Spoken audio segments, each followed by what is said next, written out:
Welcome to DAPs Magic Live. I'm Mr. DAPs, and tonight I am joined by Murray, who just returned from Florida, the Walt Disney World Resort, Universal Orlando, all those fun things out there, and apparently survived.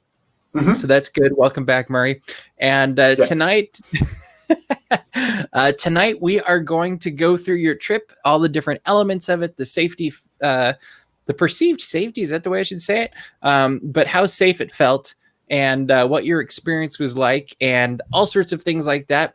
So if you have any questions about Florida, and specifically what the experience is like right now with this different era of theme park going, put them in the chat or tweet at us.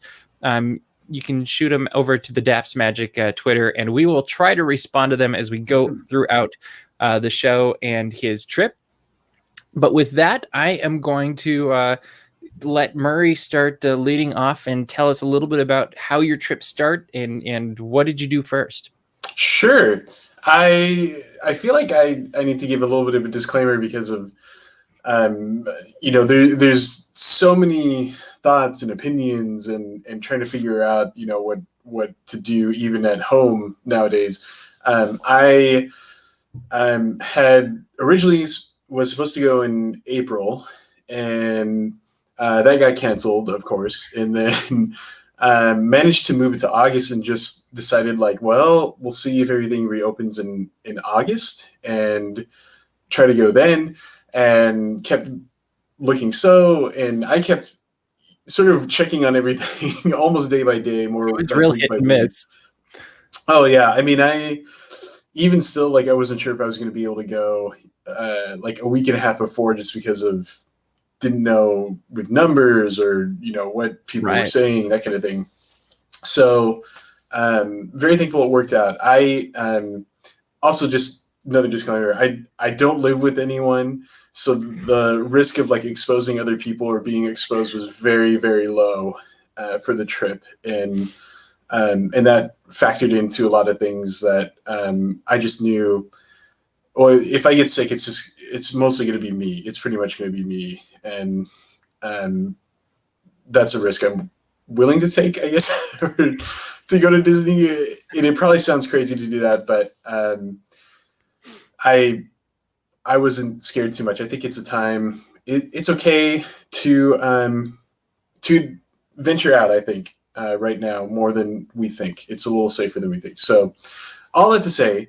Left on August 7th. I'm trying to remember. It's been a week since I've been back. Yeah. So August 7th, headed out and stayed until August 17th. Yeah. No, longer than that. Sorry. Originally supposed to be August 17th. Stay longer. Yeah. Yeah. It was, we'll probably get to that in a little bit. But actually until August 21st. That's how long. Just a few extra. So, yeah. The first part of the trip was Universal Orlando. I originally, I might sound very scatterbrained. It was all kind of a whirlwind trip. So, like I said, originally I was supposed to go to Disney World in April, moved it to August.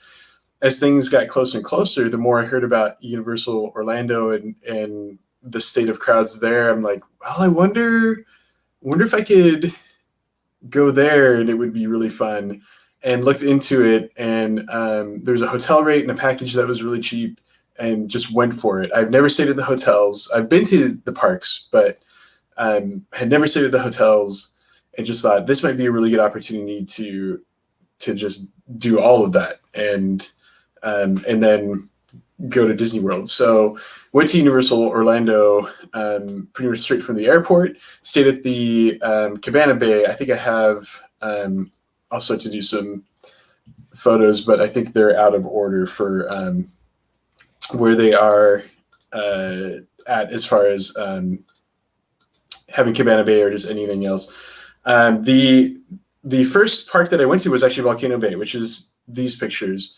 It's going to start to go into the other parks too, but Volcano Bay is the water park, and I've never been there. So they technically have 3 parks. It's relatively new too, right? Yeah, I think at least 2 years old. Yeah, I feel like it's only 2 or 3 years. That sounds Yeah. right. Ooh, Jurassic Park. So yeah, so got to go to Volcano Bay as the very first thing I did, and it was kind of interesting because I'm not a big water park person to begin with. I don't prefer them. And yes, here we go, Angela, about Volcano Bay. So it is, I think, one of the only water parks that are open probably in the country. And I had heard, and to kind of answer about the masks and distancing, they would say have masks as you entered the park and as you exited and when you got something to eat or in the shop. But other than that, they just recommended having masks. You didn't have to have the masks in the pools, in the slides, anything like that. So how'd that feel? At first it was weird. I had been very used to having masks and especially having a plane ride with a mask on the whole time. And to suddenly be able to have it off and then be aware of like everybody else have it. But all the they have team members instead of cast members. So team members would have masks on, which was great. But then I felt bad because it's like, well, I don't have a mask on and I'm going to ask you a question or something. So it was a little weird. There's only actually one time that I was in line for something and there's a family behind me that kept kind of encroaching on my space. And again, not having masks, that didn't feel good. But I mean, there's ways to kind of like hint at, hey, let's have some space, you know, and they kind of got it and just went ahead to give me some space, kind of. They kept encouraging a little bit. So for the most part, it actually felt safe, even without the masks. There was a good distance in lines, and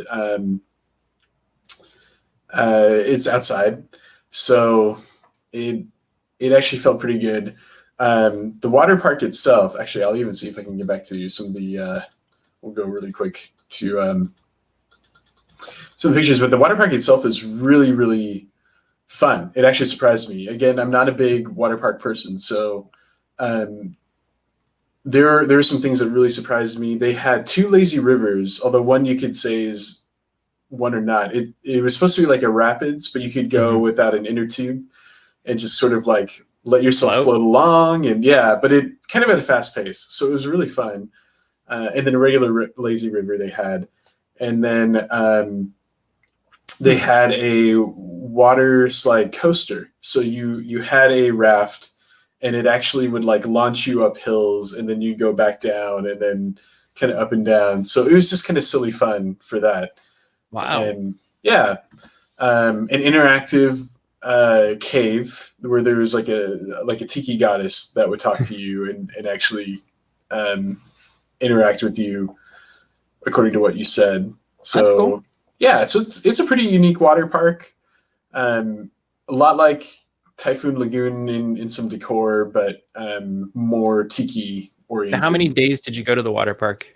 Actually, just one, and really just half a day. The crowds were low, which was really nice, and I had purposely decided just to go for half a day and then into the regular parks. So, okay. So when you were in the water parks, you did some not streaming, but you did some walk around videos and stuff. What'd you do with your camera and stuff when you were going down the? So they don't allow cameras on the water slides. I assumed as much. So what'd you do with them? I just got a locker. I just went ahead and got like a small locker. Got it. And even where like I stored the mask and everything else. So which I'll try to give some tips here and there. This is probably not even this is the COVID time. You wouldn't have a mask otherwise, but plastic sandwich bags. I realized I could take and use that for kind of waterproofing stuff. So I did plastic bags where the mask was in and some other stuff, my wallet. That actually served well. So the Cabana Bay where I stayed at, they had their own lazy river. So when I was walking back to the hotel, I just decided to check that out and had my plastic bag and felt fine having everything in there and kind of going through the lazy river. So I'm sure it'll be fine. Yeah. That's funny. So what park did you go to besides you went to the water park and then you went into one of the other parks? What'd you do for the rest of your day? So that day was Volcano Bay for the first half, and then went into Islands of Adventure for the second half, and just Islands of Adventure. Again, there's 3 parks, whether or not you count Volcano Bay. So there's Islands of Adventure, then Universal Studios Orlando. And I'm trying to remember, this was a weekend that I went, and so I had been warned it was getting a little bit busier at Universal on the weekends. They don't have park reservations. Right. It's just sort of if you can get in, you can get in. Supposedly there's a capacity, and for some amount, I have no idea what that amount is, or when they decide to cut everything off. So the lines, when I say the lines were long, it still wasn't terrible. I think the longest that I waited was maybe 25, 30 minutes. Oh, that's not bad at all. Yeah. That's totally doable. Really not bad. And I didn't get to do Hagrid's on that day, even though it was at that park. That one does tend to get, really long. And then when it gets to a certain point of a wait time, then they go to a virtual line system. Oh, that's cool. So and it's not something you have to do right away, because they won't even open it until it gets to that time. So it just has to reach whatever capacity in the queue, and then they'll turn it on. So cool. But by the time I got to the park, though, it had gotten to the virtual line system, so all of them were out. So didn't get to do it that day. But, that makes sense. Yeah. But did I'm trying to remember. Spider-Man Forbidden Journey, which is in the Harry Potter area. A few things in Seuss Landing. I think I did the King Kong Skull Island at the end of that day. I know there's a couple other things. You had your first of many thunderstorms that day, if I recall. Yes. First of, I think you could say every single day. It sure seemed like it. I feel like you were sending me pictures of storms almost every day. Yeah. So since we're seeing the butterbeer picture real quick, I see Angela's asking if the ice cream is butterbeer flavored as well. It is. That's cool. Butterbeer and butterbeer ice cream. I think this keeps getting tripped up. I'm not sure. It just likes the ice cream.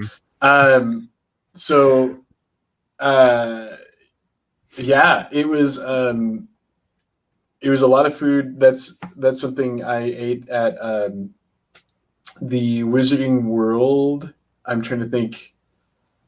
I always get them mixed up. Islands of Adventure has 3 broomsticks. Okay. Cool. I believe it was. I might be wrong. There's Leaky Cauldron and 3 broomsticks. So, that's primarily where I eat every time I go to any Universal park is the Harry Potter areas. Because it's the best. Yeah, pretty much. Okay. I mean, I can imagine it being the best, but Yeah. Sorry, going back just a little bit. That was the first day. The first night I was there was Cabana Bay, just checking in. But I went to City Walk. I went to the Chocolate Factory. I'm forgetting the full that's name. a good place. That actually has really good food. I had French toast that had ham and egg built into it, but it actually tasted savory. Yeah, it was kind of like a Monte Cristo. Interesting. It's the best that I could describe it. And they're putting one in here in Hollywood. Oh, are they? I didn't even know that. Okay. Where the Hard Rock Cafe used to be. Toothsome's Chocolate Factory. That's actually really good. I'm glad that they're doing that. I would rather eat there than Hard Rock, I'm sorry to say, but yeah. Really good milkshakes too that rival Black Tap. I feel like you are the one that tests the milkshakes everywhere we go. You're always like, I got a milkshake. Yeah. Yep. That's Oh, fun. that was something I was looking forward to, was trying that out. So I had not So tried when it. you're there, do you usually spend a full day in a park, or like were you park hopping for More Universal? park hopping. Yeah. Okay. What I was able to do, I actually upgraded to an annual pass. So I'm an annual pass holder to Universal Orlando now. Congratulations. Thank you. If you've ever followed me or seen things that I posted or done, I tend to do that to a lot of parks, even international ones, You might very as well, right? strangely. Um, so yeah, I that actually lets you park hop, and I highly recommend that because of Hogwarts Express, that you can travel from park to park via a train that has a little show that I just put a video up on the channel. So be sure to check that out, I guess. Yeah, so that was where it was Volcano Bay, and then I was able to go to Islands of Adventure. I think that rounds out that first day as far as what I can remember. Other than the thunderstorm, yeah, I was coming back to the hotel and I think probably texting you and showing you some video even that Yep. from my room I could see the lightning It was pretty cool. happening. So that was always fun as a Californian to see a Right, big because we don't thunderstorm. really get weather here. Not So where'd you enough. start? So where'd you start the second day? Second day, I started at Universal Studios. That it opened early for hotel guests, which Oh, okay. was great. They had like an So extra magic hour kind of they thing. did, yeah. So they had it for both. Oh, actually, I should say I actually did that for Volcano Bay, though not like right away. That one opened a half hour before Oh, okay. for hotel guests. But Universal Studios was an hour before, which was really nice. So went there and I apologize that I have to think through because of park hopping, everything sort of like blends Everything's together. muddled. Yeah, which I will say, for not having park reservations, I mean, Universal lets you park hop, which is different from Disney. I did Diagon Alley, which is their Wizarding World in Universal Studios. So they have one of my all-time favorite rides is Escape from Gringotts, and was able to do that.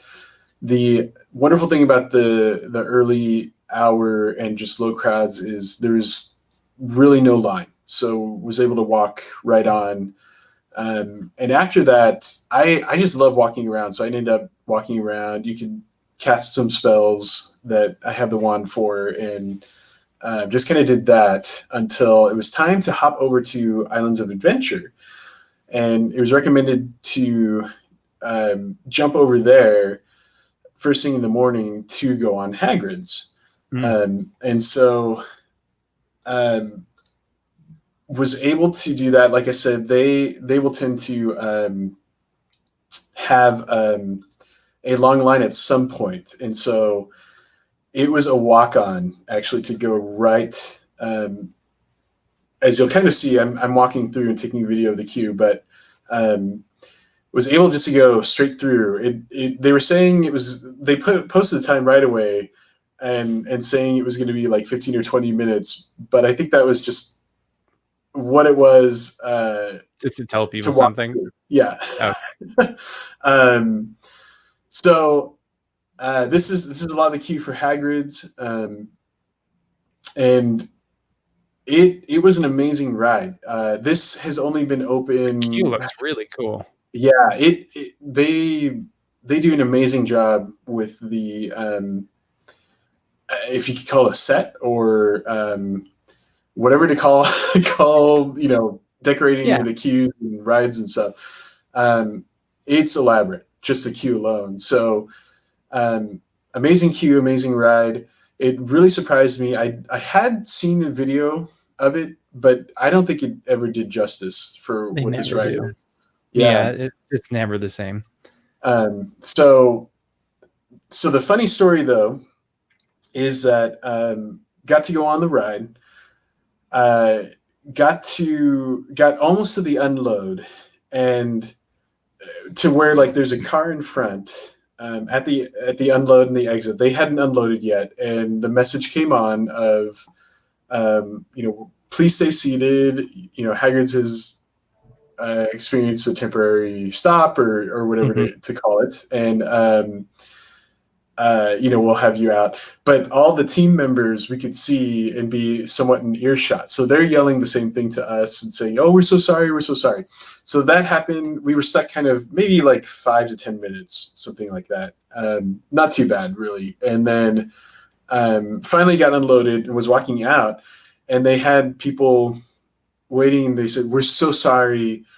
That it broke down. You didn't get it. Here's a front of the line pass that you could even come back and ride with no wait." And I'm like, nice. All right. Like I got to ride it. I didn't tell them that, but it's like, this is the end. Like this is the very end. So you can see that's going back into the unload area. And then we just got stopped like shortly after that.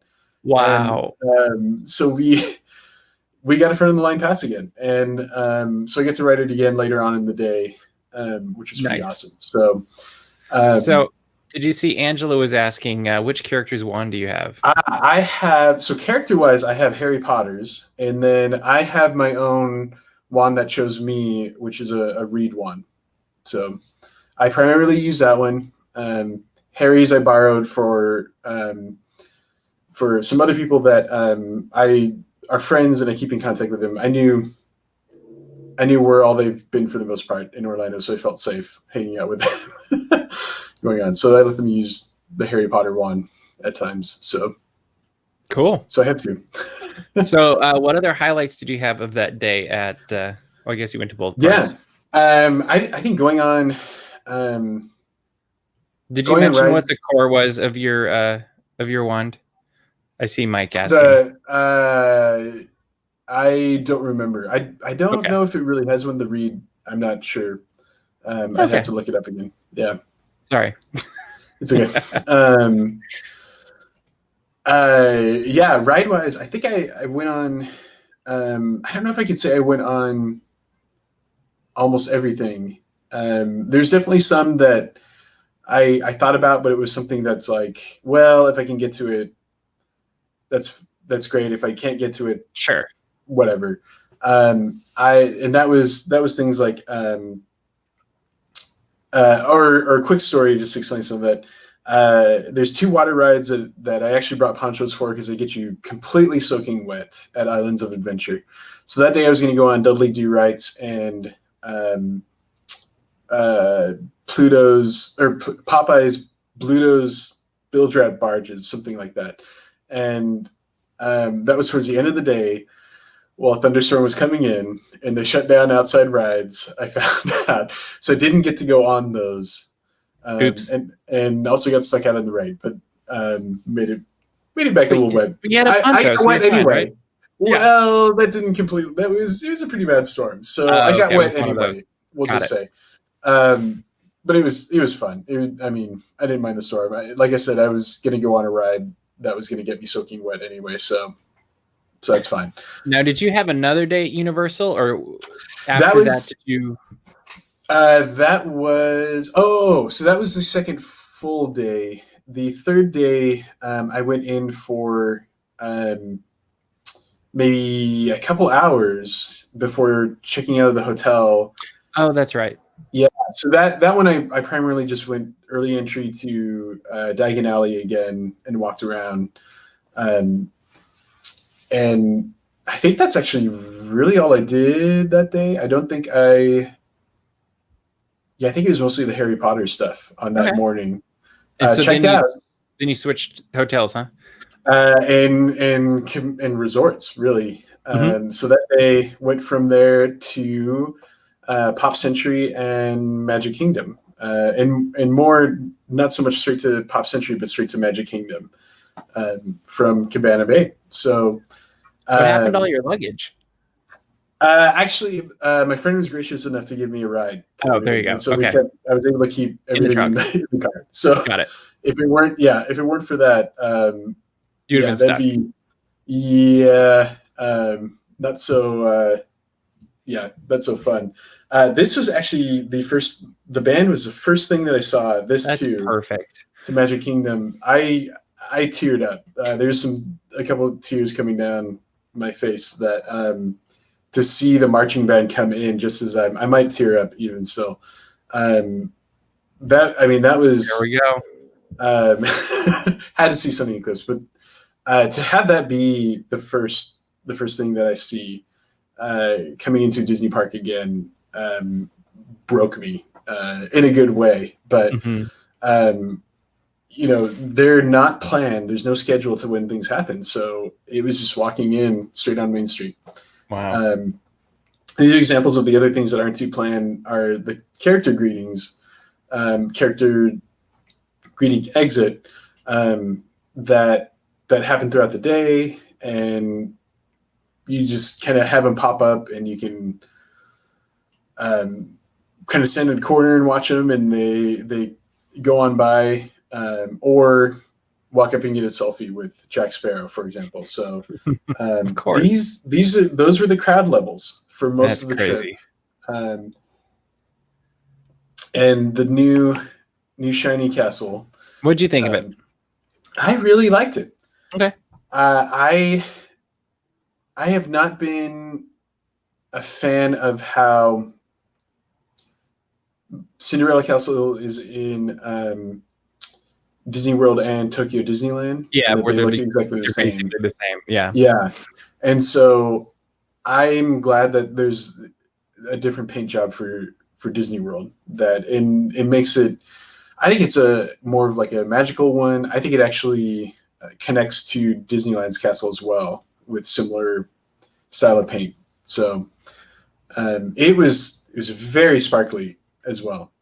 Which was nice. This might be a good time, since you're going around the Magic Kingdom right now, and they are building a new Tron light cycle. Mm-hmm. I believe on Twitter, Mike asked about a compare and contrast between Hagrid's and then the light cycles over at Shanghai Disneyland. That's a hard comparison because of they are actually very different roller coaster ride systems. I don't think I would compare either one of them to anything else, actually. Okay. Tron Light Cycles is very distinct, and Hagrid's is very distinct. And so, it's the same thing of I wouldn't compare Hagrid's to anything else, any other roller coaster in Universal. Even I wouldn't compare Tron to any other roller coaster inside Disney World. Okay.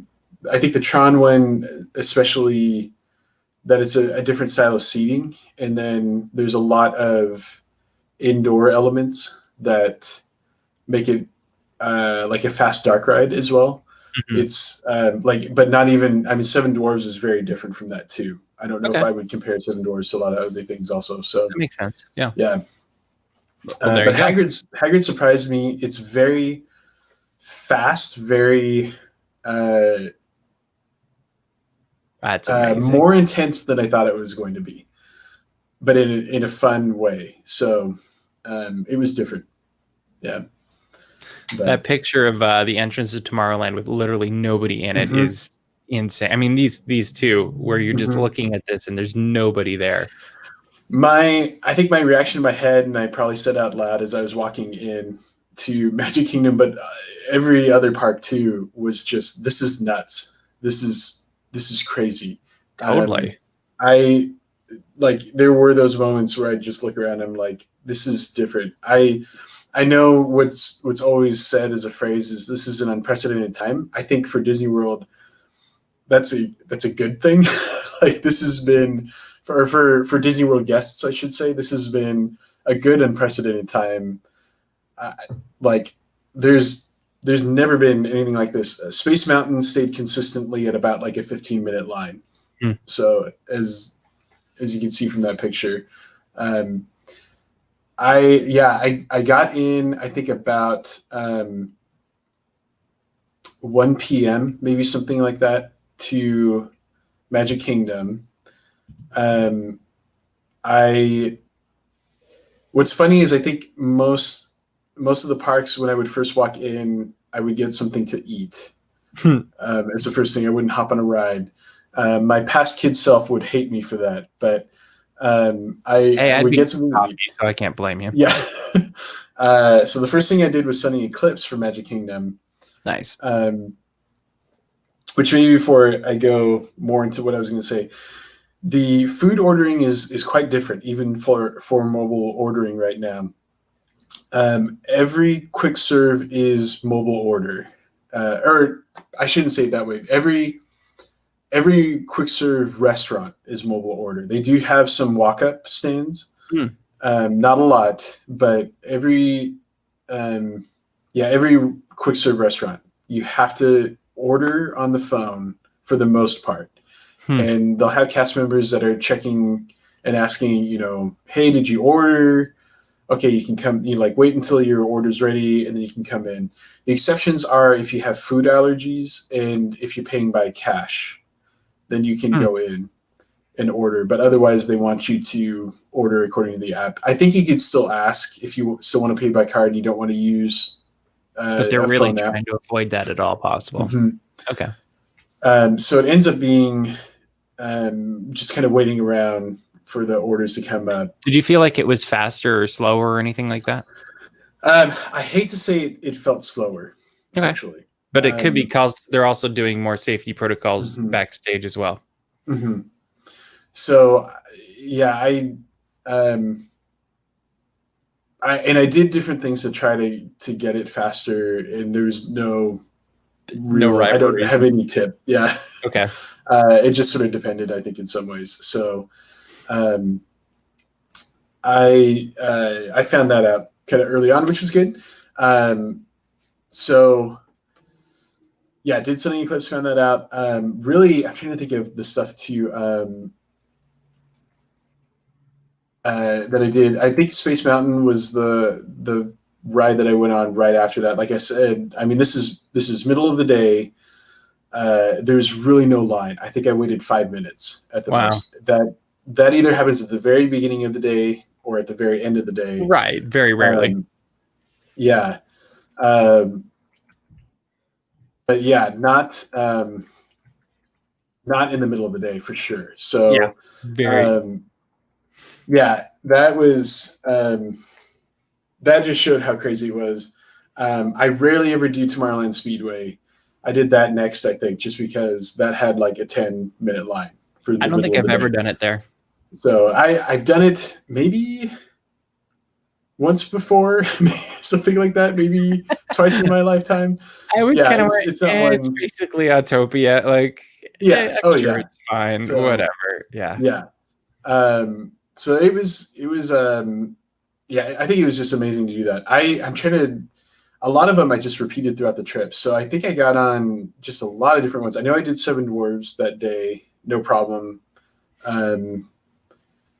Which for those that aren't too sure, there's no fast passes at this time. It's all just standby lines.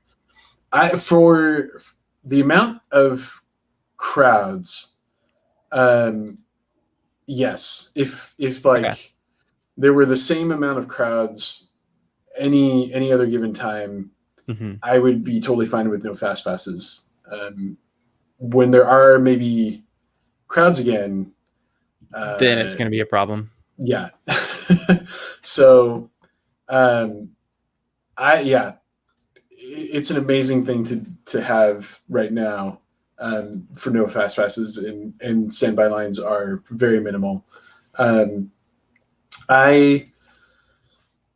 think I got on tons of stuff within the first day, which was really kind of a half day. I closed at 7:00. So I know that's weird to me. Yeah. Although that's what it was when I went to Paris. Actually, both times when I went to Disneyland Paris, they closed pretty early over there. I wonder, ride comparison wise, it's probably about the same as Magic Kingdom, I think. It has a comparable feel. I always compare Disneyland Paris more to Magic Kingdom than I would say Disneyland California, just because it kind of has that similar vibe. Also, even like the size of Main Street, the size of the castle, the lands are a little bit different or whatever. But I think that probably is a fair statement. So what'd you do on? So you did that. Did you do where'd you do dinner? I guess is my question. Like, was Yeah. that in the park or did you leave? Sorry, this is all semi-jumbled. I might have to go back through my calendar and check. Because I did a lot of reservations. I'm trying to think of what I can tell you what I did the next morning. Was that which the we'll night get you went to. to Disney Springs and ate at Art Smith's place? That actually was later in the trip. Oh, it was later. Okay. Yeah. I know what I did because there is something that happened that night. Not to me, but just in general. But also it affected me. I went over to Polynesian. I just ate at Captain Cook's after Cool. that. So Fun. I saw the comment from Window to the Magic of just to make something up. I should have done that. I ate at Club 33. I shouldn't think of the Grand Floridian restaurant that's amazing that I haven't eaten there. I went to Captain Cook's, so I went to Polynesian and hung out there. There was a huge thunderstorm. Surprise, surprise. That was the one. If you're a big Disney fan, you followed through a lot of stuff that was happening at the resort. That was the one that the lightning hit Rise of Resistance. Oh, yes. So I was mostly in the Polynesian, kept looking outside. My reaction, again, as a Californian and thinking this is an awesome thunderstorm, and I had my camera, and at some point I'm like, why am I not outside taking pictures of this? Like that was, I would do. I didn't. I very sadly didn't. They were trying to keep people kind of inside. It was a pretty bad thunderstorm. Okay. But yeah, that was the one. I could see the lightning hitting the lake from the Polynesian, which was pretty awesome. So that was a big thunderstorm that affected Rise of Resistance. I will say how that affected me. I think in a. I was say, is that where your next day was? In a couple of minutes. That was the next day. Okay. But there was. First, I think I'm going to reset real quick something. There was a breakfast that I got to do, and that was at Topolino's, which is at the Riviera Resort. And it was a restaurant that I was supposed to do in April, so I was looking forward to it. Unique character costumes of the Fab Five. Or actually just Fab Four, kind of, and a really good breakfast. As you can see, cast members wear masks. Oh, this is Pop Century. This is kind of looking at the hotels and Springs, but staying at the Pop Century, you could skyline over to the Riviera, and then skyline everywhere else that has a skyliner. This is more of the Riviera that I love this resort very much. So it's fun. It would be fun to stay there. It was also fun just to stay near there and be able to hop over a lot. Topolino's, that was some of the food. That was an amazing breakfast. Good character interactions. That's some of the Boardwalk Resort. But the food was good, but the characters are just fun. And the way that they're doing it where they can't come up to the table, but they'll kind of get near and you can take pictures. They'll still wave. They'll still interact in some way with you.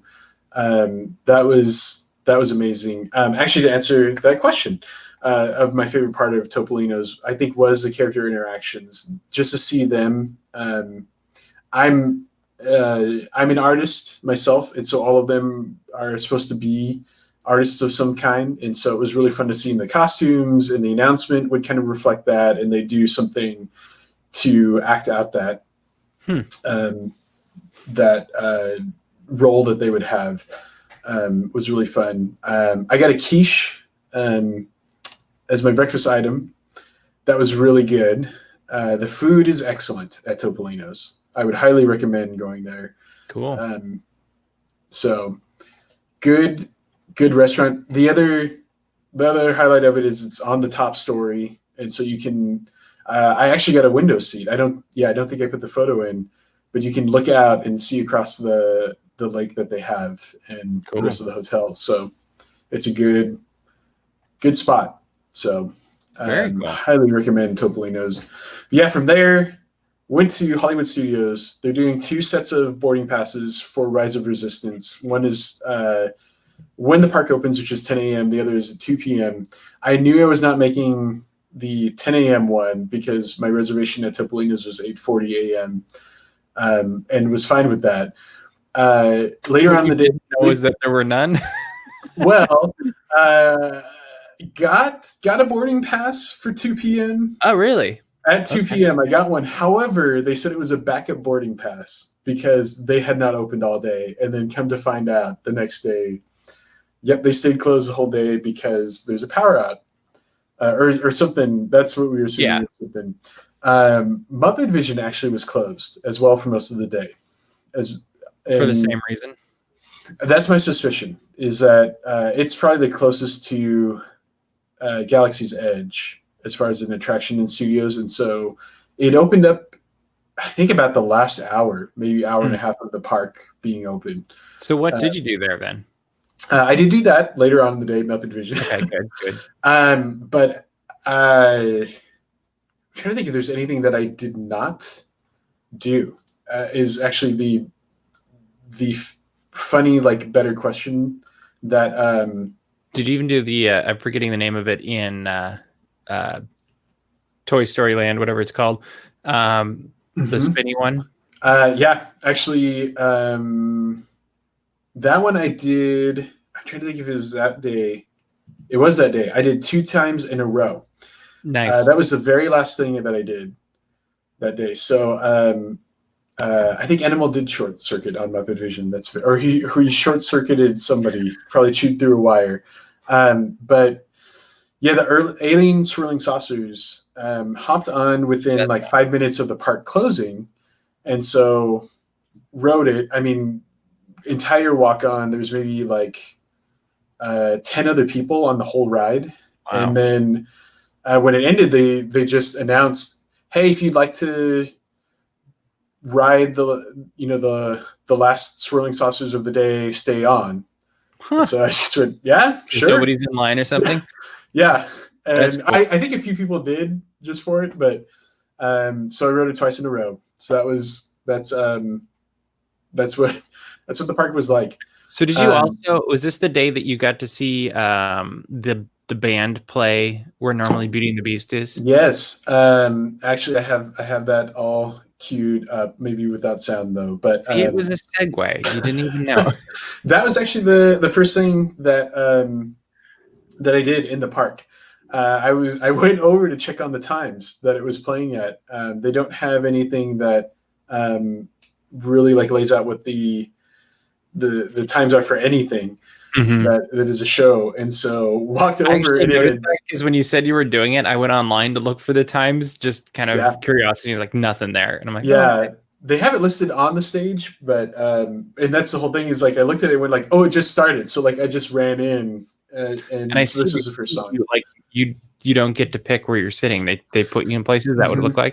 Okay. Yeah, so that's the thing about even some of the rides. I think it's possible for some of the rides you could request, like, is it possible to get this row?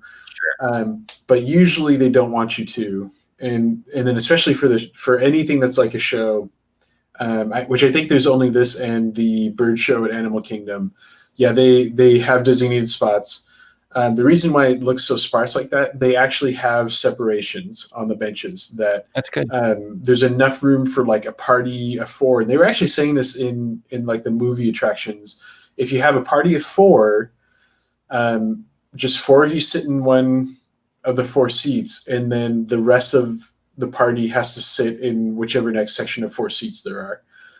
So you can't sit on the seats or the benches that that makes sense. Sit here, basically. If you had 6 people, you do 2 and 4 or whatever. Yeah. So that's where I think it's sparse anyway because the crowds are sparse, but I think even more it looks that way just because there's a lot of separation in the benches. So I really like this show. I like jazz. It was a jazz band. They're really good. I think they were musicians from throughout the resort. I do like how they're reusing like people that can't play where they normally be playing. They're putting them in different spots, and I think that's really cool. Oh yeah. So I love their arrangements and the songs that they picked. They did the Muppet theme, which was wonderful. Maybe I'll fast forward. The great thing is through the magic of thumbnails that they had the Beauty and the Beast characters come out for during a medley. I kind of laughed because the household characters were, I think they were separated, but like you can't tell. They're kind of big characters. Actually, I'll try to fast forward even more. There we go. There we go. So as you can tell, like they're kind of separated. I don't know. You don't really think about it. When Belle and the Beast came out, they were on like either end of that balcony that you see behind the band. That they never got together. They never got together. So that was different movie.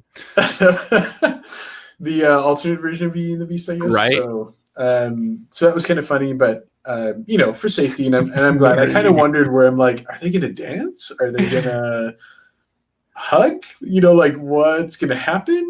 Well, I bet there's some rules in there too for because it's not the normal equity actors for this right now. So I bet they can't even like there's certain things they can't do because it would take over the their contracts. Yeah. Oh yeah. So that's cool. And I'm very thankful that they had something like this. It was actually, I think, kind of a magical show that it's cute. I mean, I think I was impressed with it, but watching the video. But I kind of almost wanted it somewhere else, like almost out in front or something, because I'm probably in the minority, but I actually like the full stage show. I think this is it reminds me very much of Beauty and the Beast in my childhood, and so I or do back and forth. Like I think I would like it a whole lot more if it wasn't taking over the show for as long as it has to. Yeah. I think it is something like you're saying. If they could move it somewhere else, I would love for them to have be a cute feeder or something. Like get people in the door. Yeah. Oh yeah. So, for the time that this is going on, this is it's a wonderful show. I really love that they had this. So. So that's it's a Disney Society Orchestra, I think it's called. Yeah, I was like, I don't remember the name of it. Yeah, it's not quite a name that rolls off your tongue. Yeah, so. it didn't flow quite as well. Yeah. So where did you eat this day?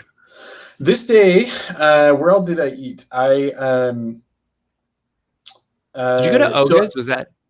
I did go to Oga's. Yeah, that was. Yeah, I remember that. I'm remembering your Insta story. I was gonna say I tried to just do one reservation type place a day. I guess technically this was two because Oga's required a reservation and so did Topolino's. So Oga's was later in the day. I'm going to go into where I know I'm the weird person that like I think about what I eat and all this other stuff and try to not eat too much, even though I love eating. Like I said, I have milkshakes and stuff. So have a wonderful product called Relive that I take that helps me a lot. So I just did Topolino's and then did Oga's at night, knowing that's just going to be drinks and maybe something light if I want food. Sure. Did Pizza Rizzo? I think I just did. Oh yeah, you did. Yeah. Yeah, I think I did. I found myself snacking a lot, and the great thing about the mobile orders, like they're not going to care about you ordering a kid's meal, and so I just did like the kids sandwich, which was like a chicken Parmesan sandwich, which was awesome. Oh, cool. I would actually recommend for like a light meal. I'm seeing a chat going on in the chat, and they're talking about how Roger usually would spend a half day at the studios, and that's generally been my experience as well. Do you think it's there's no park hopping right now, so is it?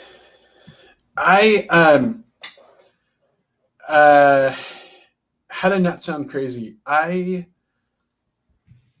did not find myself wanting to spend too long there. The second day that I was there, I actually didn't spend. I left before park closing, and I got there at rope drop. Whereas a lot of the other parks, I think I went to some of them actually full day, possibly something like that. I think because of the shows and that a lot of the shows aren't going, there's actually not a lot. So it did have the longest lines. I think I waited maybe 30 minutes for Runaway Railway, which was really not bad to wait. Well, and it's a nice wait for the most part too, right? Mm-hmm. Yeah. Yeah, I probably just half was outside, half was inside, something like that. Okay. So, I mean, those are like the longest lines. That, I mean, that was it. This is going to sound like it's nothing, but I went on Runaway Railway twice in the day, and also saying how low those crowds were. So yeah, this day also didn't have Rise of Resistance. But even so, like I said, the second day I did a lot of the same stuff, including Rise of Resistance. Yeah,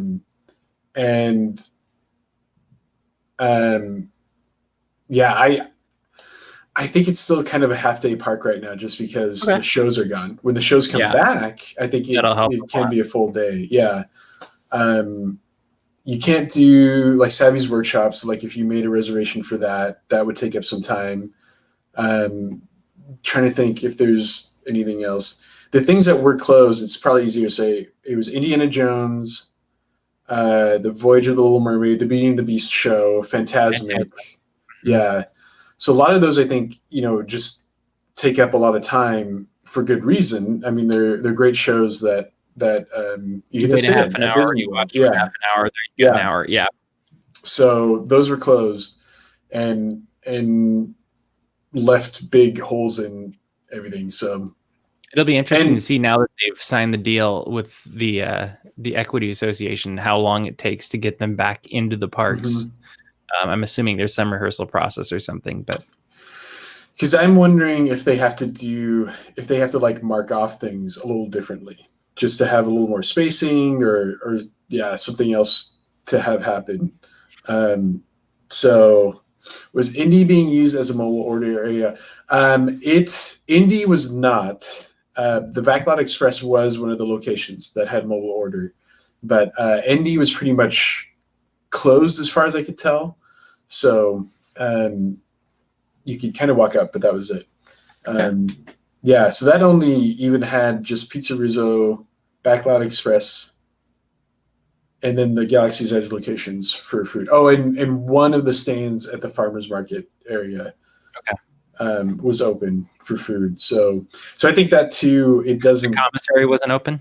No. Yeah, that surprised me. That surprised me. That'd be the one I would think they'd want to open first. Yeah. That I know it's not popular. I actually like the commissary. I like it more than Backlot Express. I've had hit and miss there. Like sometimes I'm like, oh, this is really good. And other times I'm like, this is not the same place I was at last time. Yeah. So in the evening, like the parks are closing fairly early. Did you go to like Disney Springs and Sci-Fi Dine-In? That's closed right now, right? No, actually, sorry. So I was naming all the quick service. Oh, okay. Sci-Fi Dine-In, 50s Primetime, and Brown Derby were open for they are open. But you pretty much had to have reservation, especially for studios. I know they're doing walk-ins for a lot of places now, and they're even putting that on the app. That actually changed while I was there. They put it on the app, but because I love Sci-Fi Dine-In, and I was actually trying for that and could not get in. So yeah, that's okay. So that was still impacted. So in the evening, did you go to Disney Springs or? No, that was it. So Studios and Epcot are open later. Studios stayed open. Yeah, Studios was open till 8, and I pretty much stayed until then. So at 8, I just headed back to the hotel. Okay. And that was kind of it for that day. I think there was another. No, it might have rained during the day. I think it rained during the day. I think there's a thunderstorm during the day, not at night, in particular for that one. 3 o'clock storm. So,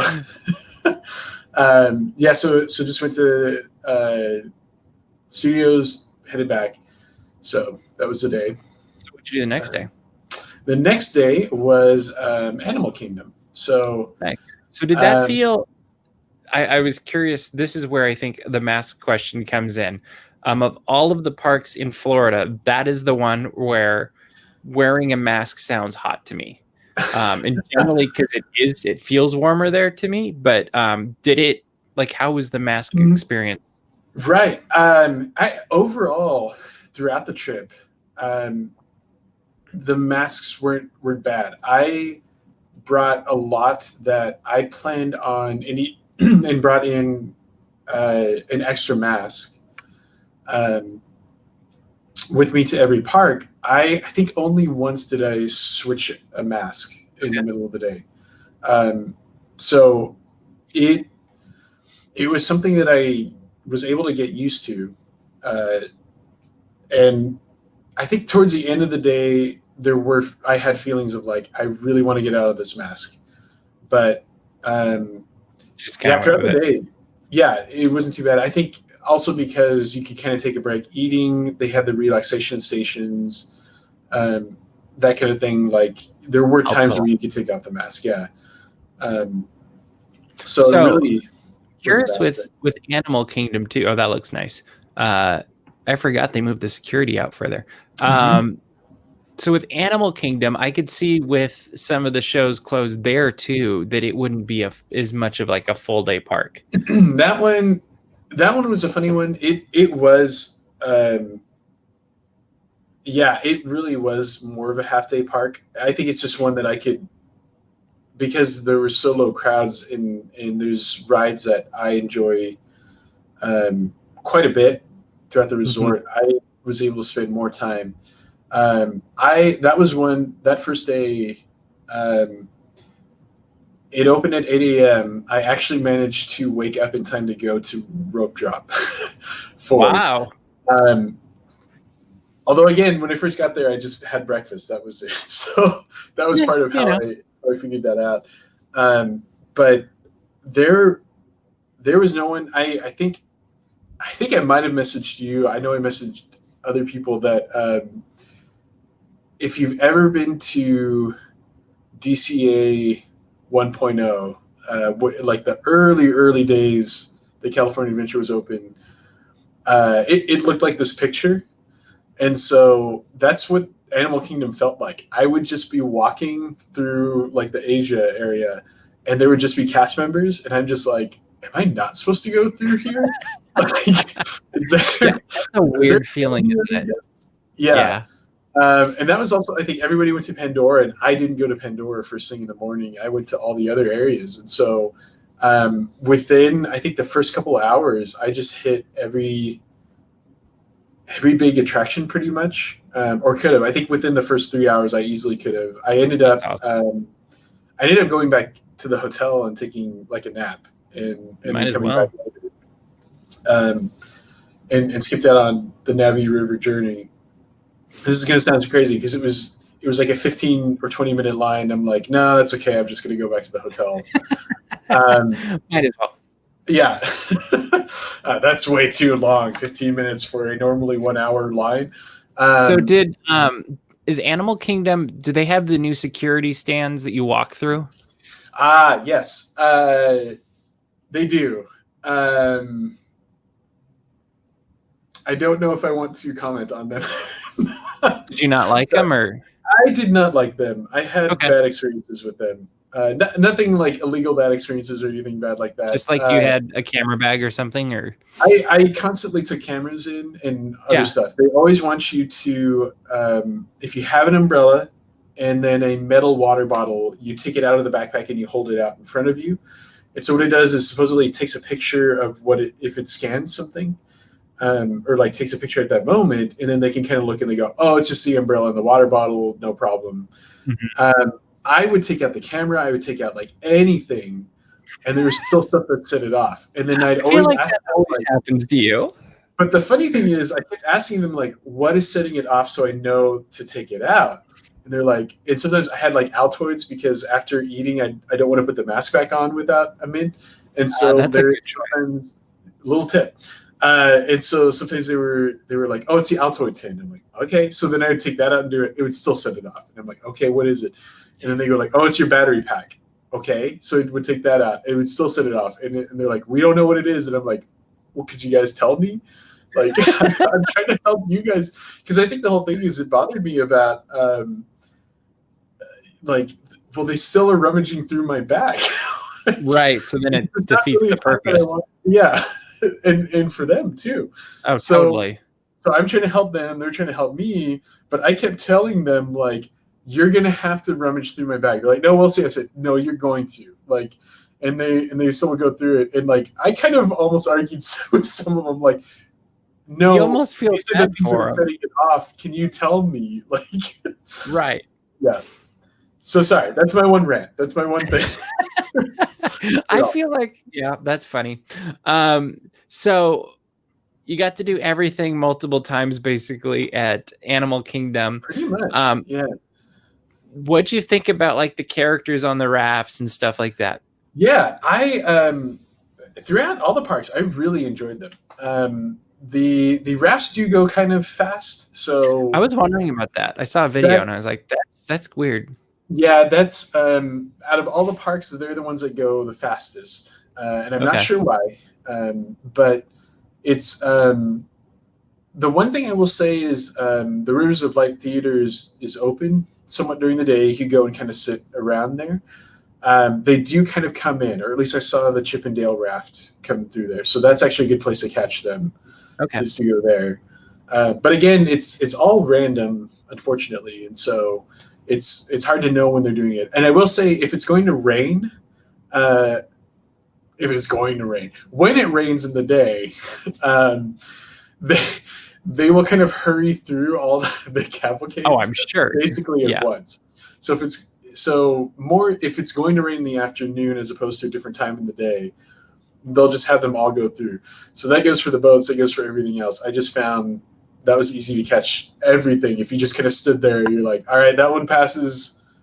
There's probably going to be another one, either if I keep walking or if I wait 5 or 10 minutes. And sure enough, like another one came through. So interesting. Yeah. But sorry. The park opens early. Are you still talking about the characters? I was just going to say, I really enjoyed them. They're really fun. Yeah. They look like it from what you were showing. So the park opened at 8. That one closed early then too, right? At 6 p.m. Yeah. Okay. So what'd you do in the evening? That I might have to look back. I'm trying to remember all my different dinner adventures. That one I did Beaches and Cream back at Boardwalk. Or Boardwalk Beach Club, and then walked around Boardwalk. I think this is an unprecedented time. It's hard to get some of these reservations, and so when I saw these opening up, I'm just like, take it. Yeah, sure. So Beaches and Cream is usually hard to get. I had fun there. Had a great server that grew up in Illinois and then came over to Florida and just had different experiences with that. It was fun to talk to about it. He recommended one of the best sundaes I've had, which was the No Way Jose. I think I've only had milkshakes there before or something like that, of course. But that's all I've so it was a humongous sundae, but I was up for the task, and I got the recommendation to get a tater tot appetizer type thing, and then just get the sundae. And so the tater tots are really good. It was like a bacon and cheese. Oh, that sounds good. Thing. That sounds very good. Wonderful, wonderful stuff. I'm big on bacon, as some people know. So I concur. This is good. So then could you take like the Disney Skyliner back to your hotel that night? Yep. Okay, cool. So that was because actually I'm trying to think if I did. I think I did. Usually I would opt for that. Epcot was open until 9, and then the way that they're doing it, it's going to sound weird. From Studios, you could only get on the Skyliner till 9:30. For Epcot, you could get on the Skyliner for until 10:30. So they just run them an hour and a half after. That makes sense. Yeah. So so Beaches and Cream kind of ended the night. Went back to the hotel. The The day after was The best in day. some ways, yeah. In some ways, I don't know why I saved it for for that time, but I'm kind of glad it kind of led up It built to up the to fourth it. day. It Yeah. built up to it. It did. Was Epcot.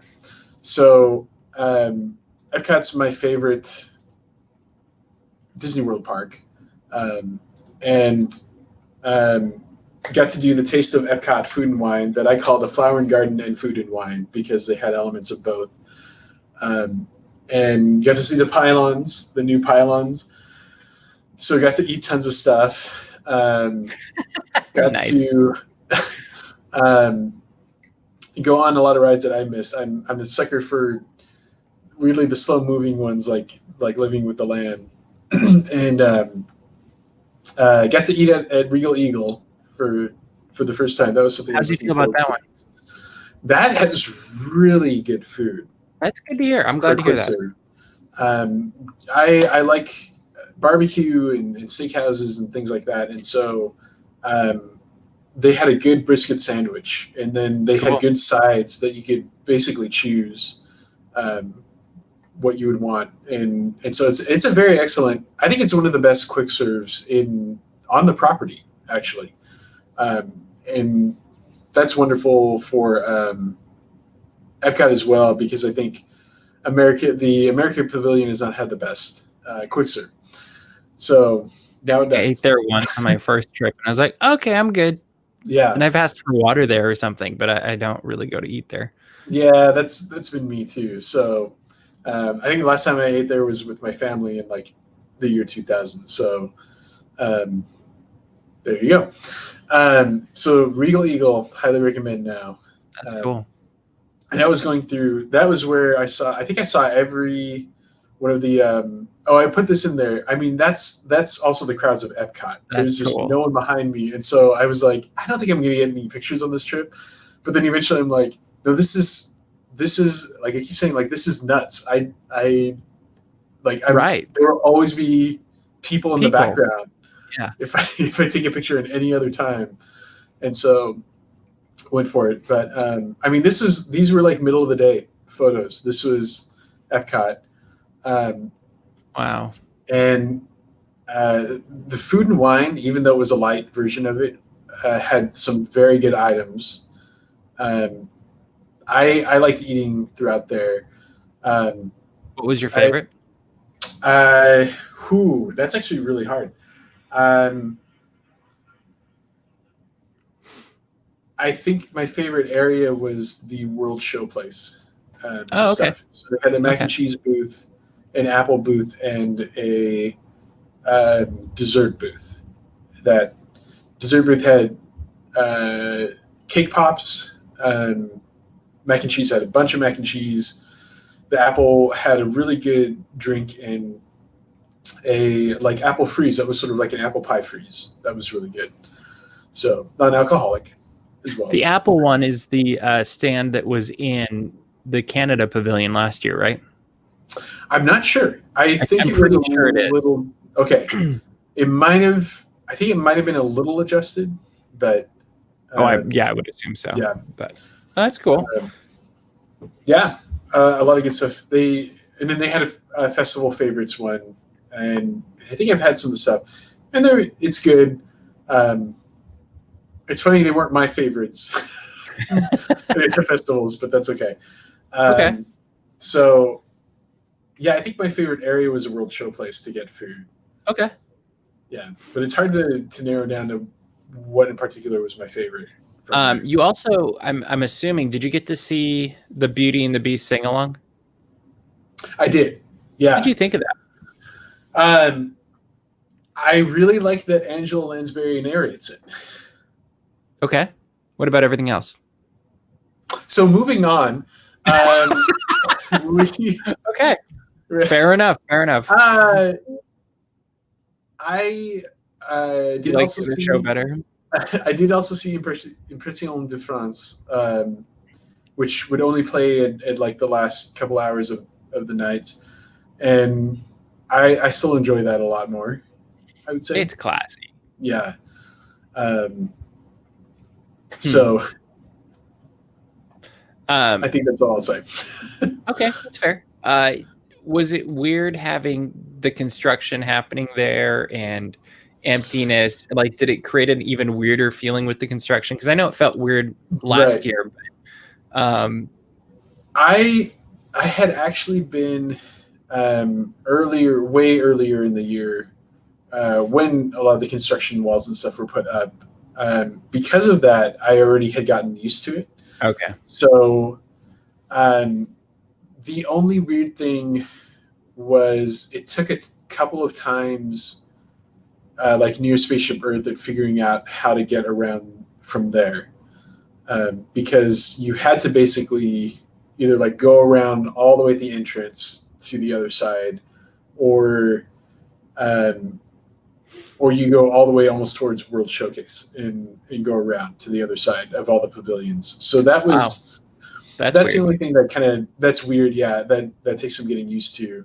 But I mean, I'm always one that, like, if there's change happening, I like being able to see a lot of it. And so they were still tearing down the Innovations buildings, which that might have been a little weird to know and to think about those buildings and their history. Mm-hmm. But at the same time, I don't know. It's kind of fun to see that construction and to think about. I'm really curious to see what that area looks like a year from now. Yeah. So I like the graphics of the walls, as weird as it is to say, but I like their whole. They're fun. Yeah. Yeah. So I like, because they did like a good job at presenting the construction, it's not as weird to me. And it really, like, other than Innovations, there's not a lot that it is taken away from. No, it's more of just a how you move around the park thing. Mm-hmm. Which is, that's really it. Yeah, if Spaceship Earth had closed, I think that would have been very different for me.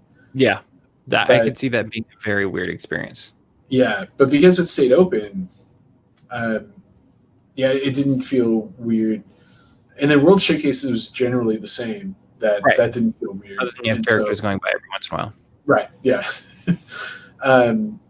So did you get to do all the attractions there too, or? The only one that I didn't do, but on purpose, was, actually two, now that I think about it. I didn't do Reflections of China. Okay. I do look forward to the new one that's coming, I think. Reflections of China is fine, but it's not what I would go after, yeah. But other than that, like ride-wise, I didn't do Mission Space, but it was on purpose. Like, I had time, I had opportunities. I just... I don't like having the thing right here in my face like that. I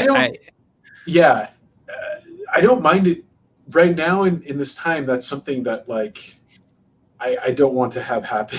Yeah. I don't want that tight space. I didn't like the tightness factor before, and I feel like even like it'd be amplified even more now. Yeah, and I like touching all the stuff in there. Like, I know it doesn't change. Now you're like, I don't want to ride. But yeah, it's like, I'm one that I want to push the button at the right time on Mission Space, and so I would want to, and I'm like, I'm not touching that. I'm not touching that makes sense. So did you? This is hopping around a little bit, but did you go on Millennium Falcon at Hollywood Studios? I did. Yeah, so that was one that I chose to touch. I mean, there were some rides that I did, like Buzz Lightyear and all, that I chose to. Toy Story Mania, another word. Okay. So yeah, but the Millennium Falcon, I did once with a friend, and then I did once on my own. That would be kind of cool, though. It'd be weird, but it'd be kind of cool. Yeah. The time, it's funny, the time that I went with my friend, I actually saw someone else's video. I mean, during this whole couple of months' time, that the same thing happened. The like computer gunners weren't doing a good job, so we didn't get the second coaxium. That seems a little bit ridiculous, but yeah. Okay. We did fine. We were lined up with the train and everything, and then when I was by myself, I actually got the second coaxium. so it must be a complete random thing. That's interesting. I don't know. And actually, I like that because that makes it a little bit more real or whatever. Yeah. That's cool. Interesting. That's weird. You're not going to get Chewy mode that way. No, that we asked about that. So yeah, for sure you can't get Chewy mode unless you have the party of 6. if you had the party of 6, you could pull it off, but you pull it off. But I mean, what was nice was like I didn't like I've only done the pilot once before that, and so I got to do both pilots. I knew I wouldn't have to like figure out if I'm getting the pilot did or you not. like right or left better? Pilot. I liked right, actually. Yeah. Cool. That's my preferred spot. So Interesting. yeah, but yeah, Smuggler's Run. Just again to talk about the crowds and the lines. I think what was funny was what they would post for the wait times. It was never ever what it was, but in a good way. Like I think at some point it said it was like 25 minutes, and I almost walked completely to the where the chess table's at and everything. Oh, okay. Yeah. What's interesting there too is they have you line up in that area. You can't kind of roam about. You have to. Well, it makes sense because then you can be touching everything and whatever. Yeah, that makes a lot of sense. So you got to hit all the parks. You felt fairly safe. You wore the mask. It wasn't a bad thing. And then you were, I think you were a week in? And I think you were texting me and probably other people too, but you're like, they just released this really good deal at, was it the Swan? So originally it was a really good deal at the Pop Century. Oh, okay. Where I was staying. What I was finding out was supposedly you could stay at the Pop Century for less than I even got, which was already a good deal. What was weird is like you had to like go about it in a certain way, and so I'm like, okay, I think I could do it though. Like it just sounds like that's right. Yeah, there's no problems with it or whatever. But I had also heard that there is a pass holder deal with the Swan and Dolphin, which I've never stayed at, and so I started looking into that, and I'm like, wait, this is about the same price as the Pop Century. Okay, so if I'm going to do this, I think I'm gonna stay at the Swan. So that's the whole thing. Is originally supposed to leave on the 17th. Mind you, this is probably one of the craziest things I've done. Like I said, I try to follow rules. I'm a slight germaphobe. I don't know. I'm a nerd too. So it's just like this is the craziest that I get. It's just suddenly I'm like, I think I'm just gonna like move my flight and I'm just gonna book this hotel and stay for a few more days. And I did. So. And I, of course, was egging you on as much as I could from you were the only one. I'm sure. The funny thing is like usually my parents are like the voice of reason too, and so and they were like concerned about me being out there and stuff, and so I'm telling them like, yeah, I think this is possible, and like this deal and stuff, and both my parents and especially my dad was just like, do it now, like. Well, what are you doing? You've already taken the risk, like, right? Yeah. I will say I've been watching the prices out there right now. It is cheaper for a week to stay at the Swan than it is the Pop. Yeah, that's like the crazy thing. That blows my mind. I think when I first booked it, and even that time, it was not like it was a little bit more or somewhat comparable. But yeah, that's what I found out was like, yeah, this is about the same price or a little bit cheaper. So when you're at Swan and Dolphin, does that mean basically the only way you can enter Epcot is through International Gateway? Yeah, because they don't have the boats running where usually that would happen. So you have to walk. That would be my only bummer is I really do like the entrance, like walking in Epcot. Through the International Gateway or the main one? Main entrance. Well, I mean, even with Skyliner, you're not going to get the main entrance. That's true too. So you really didn't come in that way. Yeah, I actually... That was something I realized at one point in going to see the pylons. Like I went to see the pylons, which you could still not go around to the entrance to see. Like you could see on their backside. And so I realized like, I haven't walked into the entrance area at all. And you and I think have messaged about like when they reopened, it was like, oh, there's more trees. And so I had to go see the more trees. So I had to like things in life. Yeah. But I had to like purposely make my way through, and I think I confused cast members who were like, "Oh, you're leaving, bye," and I'm like, "No, I'm just want to see it, looking at trees," and then coming around. So, but because other than that, yeah, I was only at the International Gateway to get in at any time, and I will say I love the Skyliner, and rode it even just a little bit for fun on this trip. It was really nice to walk from the Swan to both Studios and Epcot. I actually transferred to the Swan the second day of Studios, and so when I think just the funny thing of like didn't check into the Swan right at first, got the Rise of Resistance pass, and then went over to Nice. There's no square trees though at Epcot. That's maybe the next step, but I think he was quoting from the past. Probably. Yes. But yeah, I enjoyed, I think, just that experience of having to walk to the studios, not to worry like too much about the transportation for that. Mm-hmm. For me, it was nice. What I was going to do in April was one of the half marathons, and usually that route is on the race course, and so it was nice. I would get up in the morning and do a run, and actually felt like a little bit of like running the race course, which was a nice feeling for not having any of those races this year. But it's a funny thing of I really like the Skyliner resorts. Pop Century is one of my favorite hotels, and love the Skyliner, love the Riviera, and I'm hoping to stay there someday. But the Epcot resorts are really nice. Like it is just great to be around the Swan, and then the convenience factor too. Mm-hmm. So the interesting thing is, it's funny. I know I didn't get to show the studios images, so I thought I would real quick. Do it. But the Swan is not an official Disney hotel, right? It's a weird, maybe hybrid in a way, but it's run by Marriott and owned by Marriott. But I think it's one of those, like, the building is probably Disney, but it's leased to Marriott, that kind of thing. So the restaurants weren't Disney. The rooms weren't really Disney. As weird as that is, I love the resort TV loops, but so those aren't in the room. But that's okay. Really? Okay. Yeah.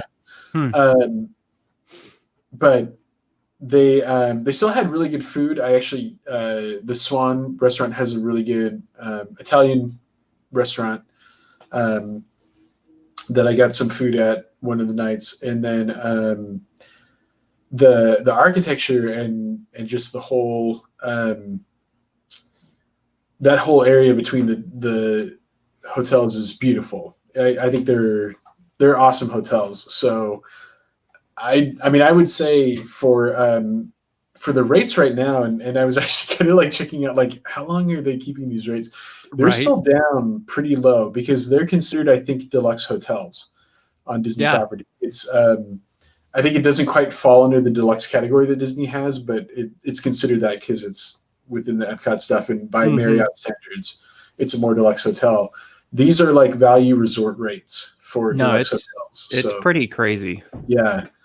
So I mean, that's maybe like a hot tip if you're going to go. I think that's one of the ones to check out and go to.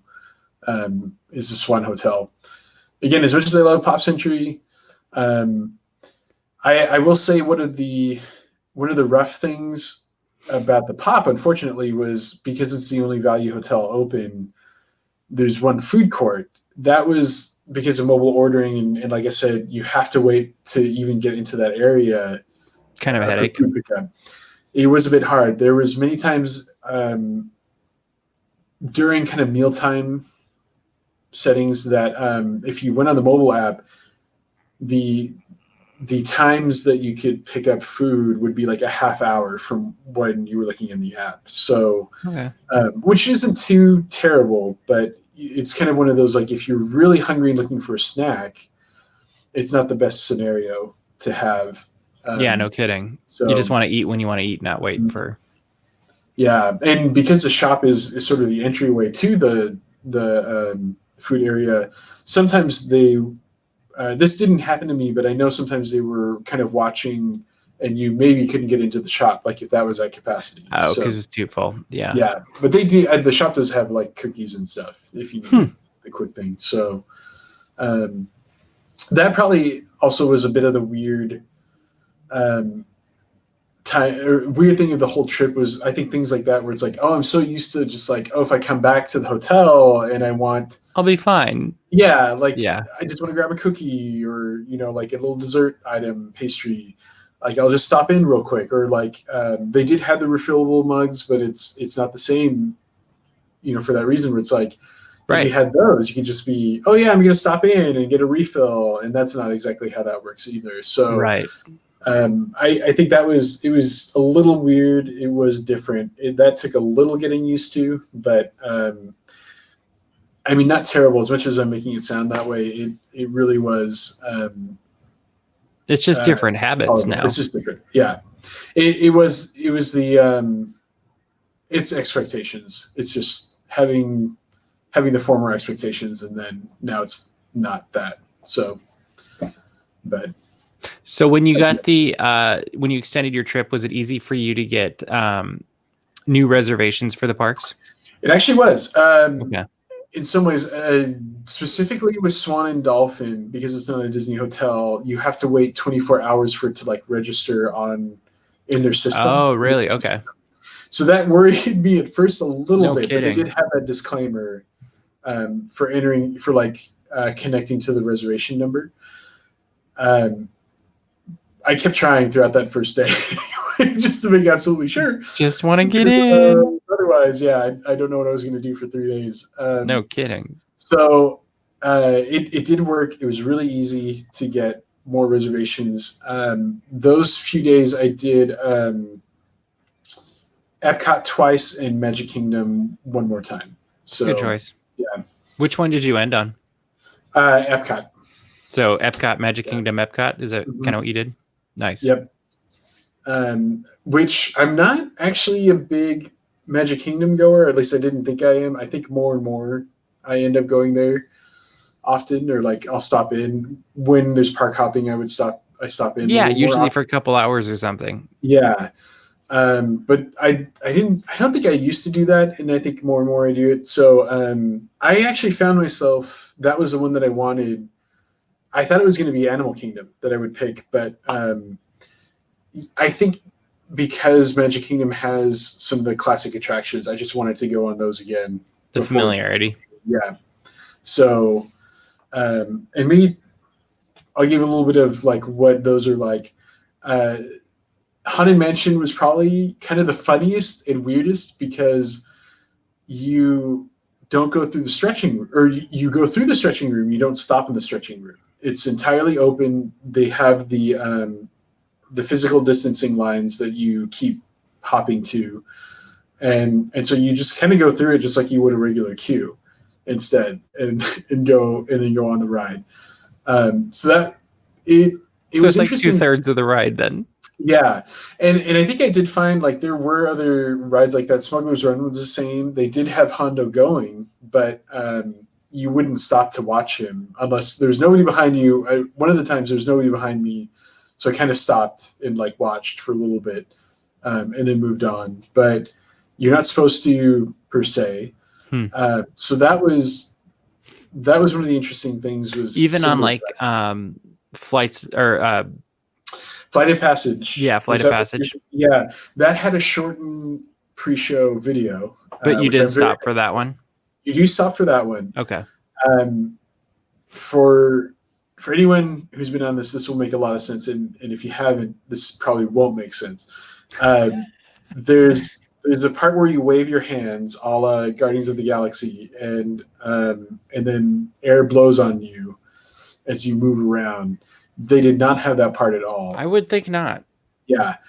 There's always things like that they would not have for rides and pre-shows, which I felt glad about in a lot of ways. And especially not having a lot of water effects at different times. Mm-hmm. Yeah, you wouldn't really want those. So even Universal, which I would say Universal rides typically are going to just spray you with something. Like, I don't think I got sprayed on any of the rides. Makes sense. Yeah. So that brings up an interesting question. Between Universal and Disney, was there a noticeable difference in how safe you felt, or did one feel safer than the other? From park standards and actual park safety, no, they were different, but neither one from their standards did I feel different. Universal,